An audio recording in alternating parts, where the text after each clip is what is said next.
How's it going, YouTube? You know that I've been working on this 250SX rear end, 1985, and if you subscribe to me, you can see the other two videos, or just find it on there, 250SX rear end tool that I made. As you can see, there's a little T-bar. That little T-bar fits down inside there.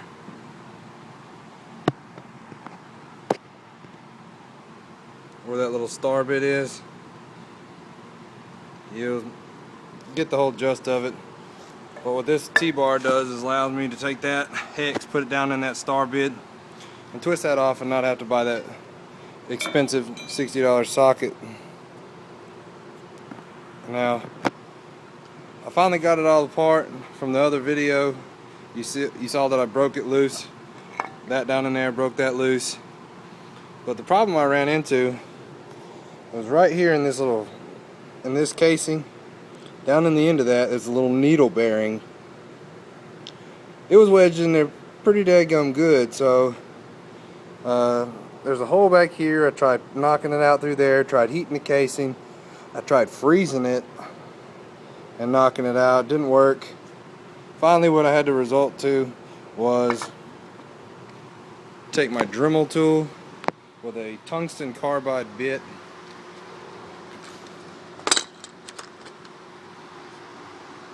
There's the, you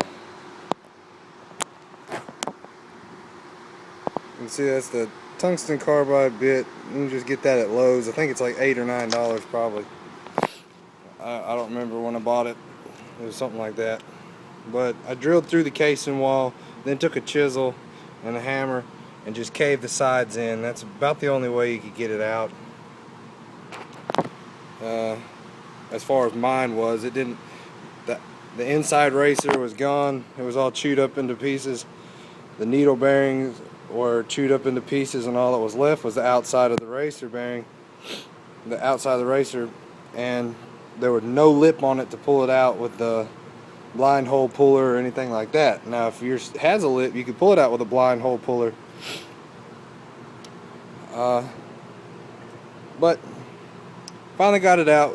I froze the bearings for about 30 minutes. Put them all back in. Brand new all balls kit. So froze it, and it should just drop right in there. You tap on it a little bit. Don't tap the middle, tap the outside. And just go around it till it seals all in. Put my little rubber seals back in there. Rubber seal back in there. This right here, I had to, in order to get it back on, I heated the bearing a little bit, not a lot. You don't want to put too much and burn up all the greases on it, but you could heat it up a little bit and then freeze that shaft. So the shaft will shrink, and then the bearing will expand enough to where it'll slide down enough where you could put that little the spline gear on there and tap it down. You can put it in the vise upside down with the splines on the jaws of the vise, and then tap it from that side of the pinion gear, and it'll hammer it down on there. Then you put that nut on there, tighten it down with impact, or however you want to do it. I put vice grips on the splines and then tighten it up with a long handled crescent wrench. So it's in there pretty well. Only thing I lack now is putting this last seal back in there and then putting it all back together. But this seal, after you put all the pinion bearing gear, everything back in there, then this will go down there on top of that. Then make sure you keep up with this washer. This is gonna turn upside down and drop back into here. Then you just bolt it all back together and go back to having fun. So I hope this video was helpful. If you have any questions, just put it in the comment and I'll answer it, because I think I'm pretty proficient at taking these apart now and putting them back together. Ran into just about every problem that you possibly could on this. So, oh, one other thing.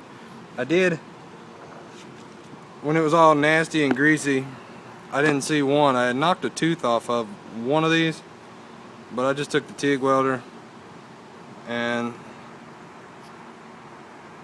put a little, tigged it back on. It won't zoom in.